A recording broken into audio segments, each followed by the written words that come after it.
Hello, my dear friends. How are you doing? Hope you are having an amazing day and not having to deal with drama. Ready for new stories I have for you today? Let's go to the first one. And don't forget to listen to the end of the story, guys, to hear my insights. Enjoy the stories. And don't forget to like and subscribe. And of course, don't forget to leave a comment. My ex, male 33, and I, female 33, separated 5 years ago, and now co-parent our 2 kids, male 12 and male 8. We were together for 12 years since high school. We recently decided to sell our home to eliminate our last financial tie. To give a little backstory, we purchased the home when we were together in an area far from his work, so I can go to school, while he stayed behind in my parents' home for work, which was closer to his job, and he would commute to see the kids and I every weekend. The first few months were hard to say the least, but we got through them and my first semester back in college. By my 3rd semester, when I started taking my main classes for my major, very time-consuming for studying, he started acting distant until the day he said he no longer wanted to be in a relationship with me. I, of course, wanted to work on us and fix the relationship and tried to remind him of our 5-year plan to finish school so he can then transfer over with us. He flat out refused, and I reluctantly agreed to give him space, and maybe he just needed time to see that we were worth fighting for. A little less than a month later, not only do I find out he's in a new relationship, but he started this new relationship with a manager of one of the stores he would go to work at 5 months prior to us breaking up.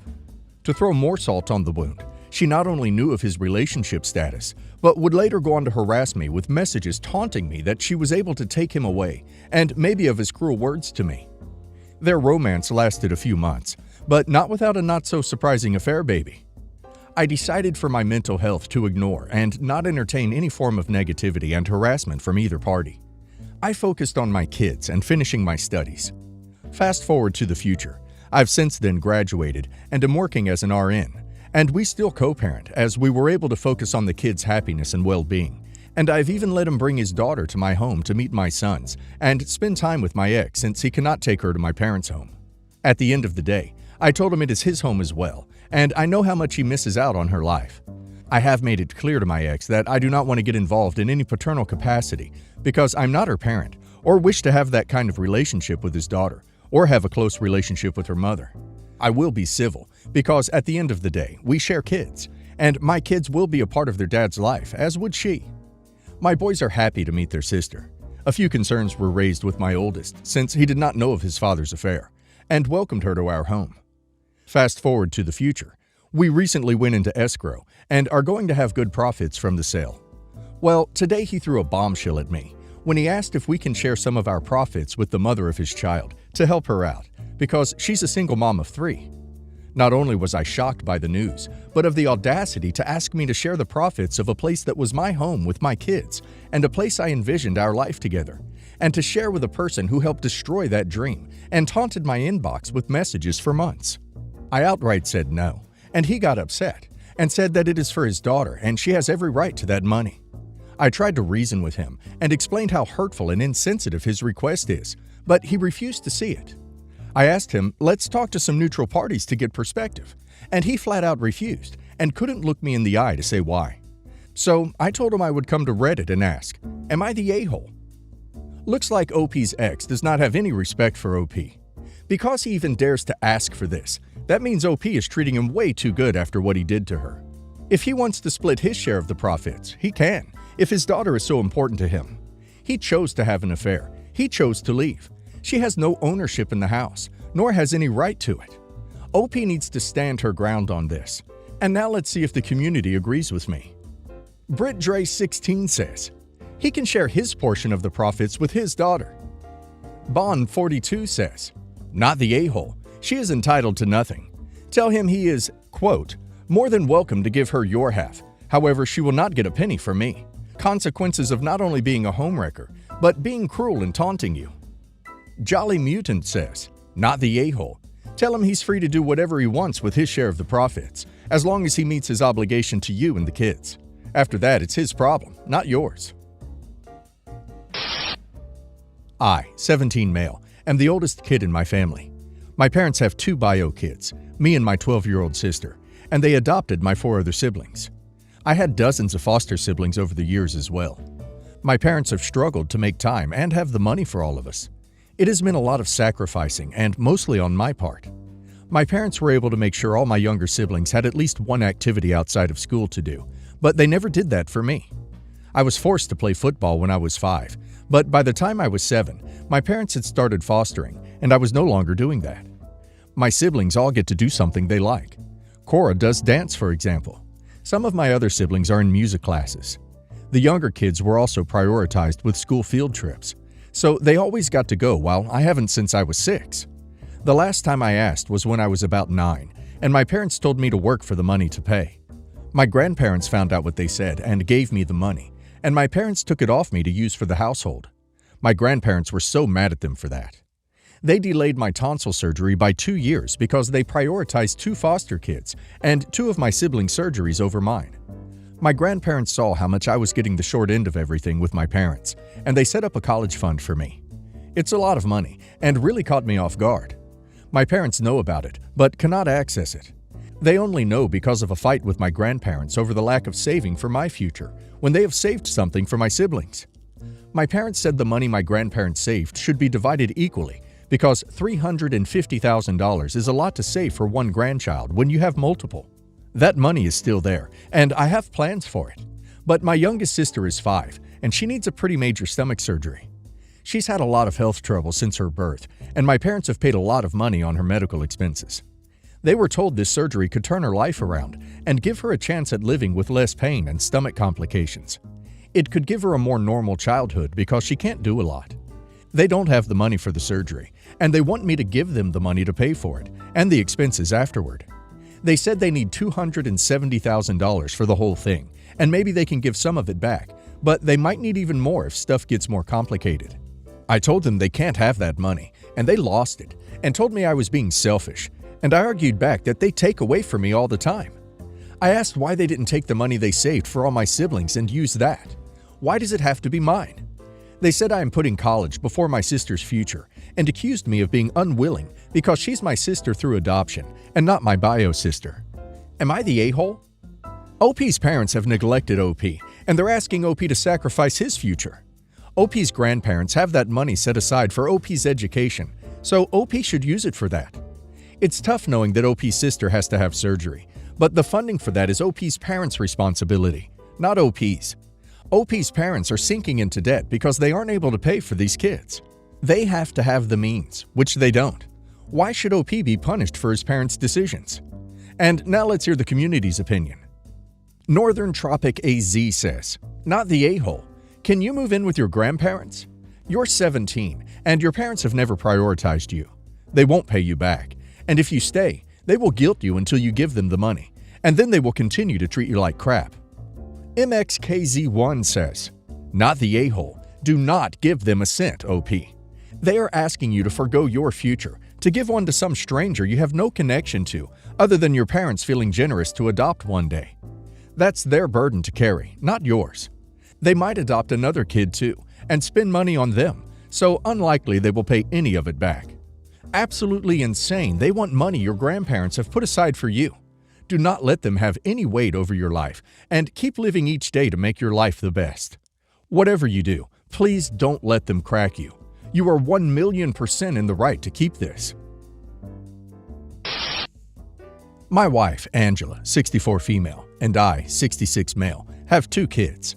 Maggie, 38 female, who's married to Quentin, 39 male, and Adam, 35 male, who's married to Lily, 32 female. Maggie and Quentin have been trying for kids for the past few years and are about to start a second round of IVF soon, after the first round failed this past fall. It's been an emotional process for all of us, and we've been trying to support them as much as possible. Adam and Lily have also been trying for kids for a while, and just told us that Lily is pregnant. They told Maggie and Quentin privately, so they wouldn't hear it from anyone else. Maggie and Quentin took it politely, but Maggie hasn't spoken to Adam and Lily at all since they told her the news. Angela has been trying to ask Maggie for updates about the IVF process, so we can come out and help if needed, as Quentin can't drive or take her to appointments. When Angela tentatively asked Maggie how she was feeling about Lily and Adam's news, Maggie started screaming at her that she doesn't want to hear anything about that whelp and refused all help from everyone. Apparently, she thought the way Adam and Lily broke the news to them was condescending and pitying, and now she wants nothing to do with Adam, Lily, or their pregnancy. Every time Angela calls, Maggie screams at her and hangs up the phone. Now Maggie blocked all of our phone numbers and won't speak to us. We talked to Quentin, who said to give Maggie time. It's been 5 weeks, and she hasn't spoken to anyone. Angela's inconsolable. Adam misses his sister desperately, and Lily feels lonely and confused. I want my family happy again.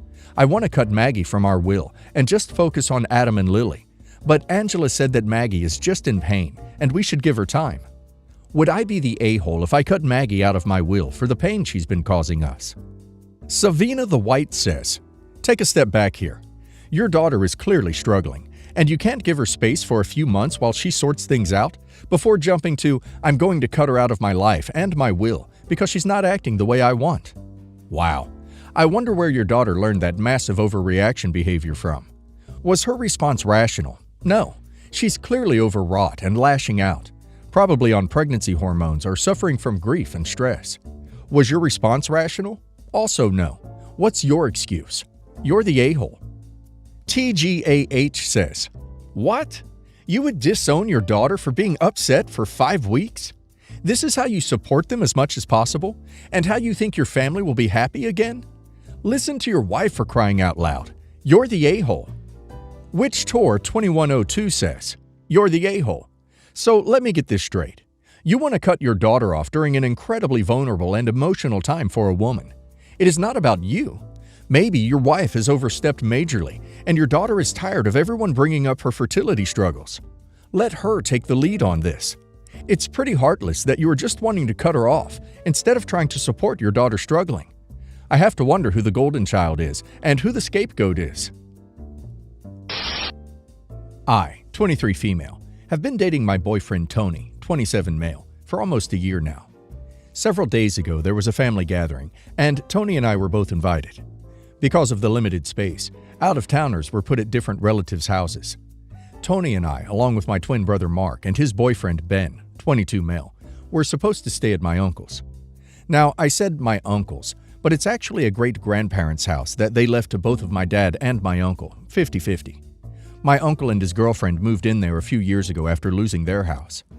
Once the 4 of us got to my uncle's, he said Mark and Ben would share the big bedroom, while Tony and I take a smaller bedroom each.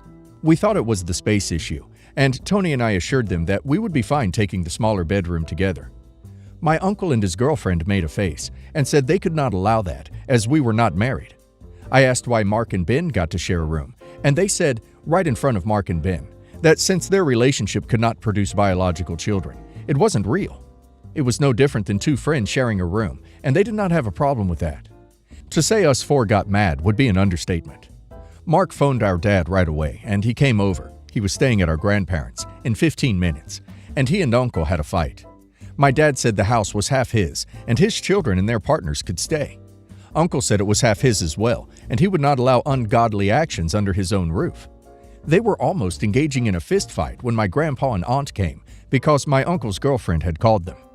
Long story short, my aunt called my uncle disgusting and backwards, and my grandpa said my aunt and her husband and our cousins would take our place, while Mark, Ben, Tony, and I would be housed at another relative's. Grandpa called my uncle a disappointment, and we left. Every family member pretty much sided with us, and my uncle and his girlfriend were treated coldly throughout the gathering. Later, my grandma called me and said the fight made the whole family gathering awkward, and it was a shame that what was supposed to be a happy event had turned so sour. She said she agreed that what my uncle did wasn't right, but us 4 were under his roof and should obey his house rules.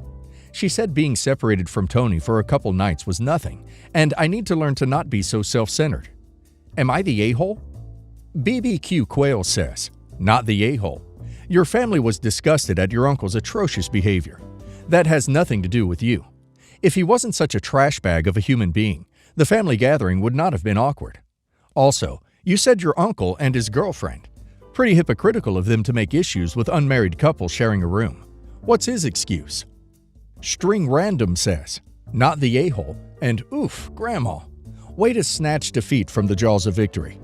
The only people who made it awkward were your a-hole uncle and his girlfriend, who, let's not forget, are living in sin by the very rules he was trying to impose.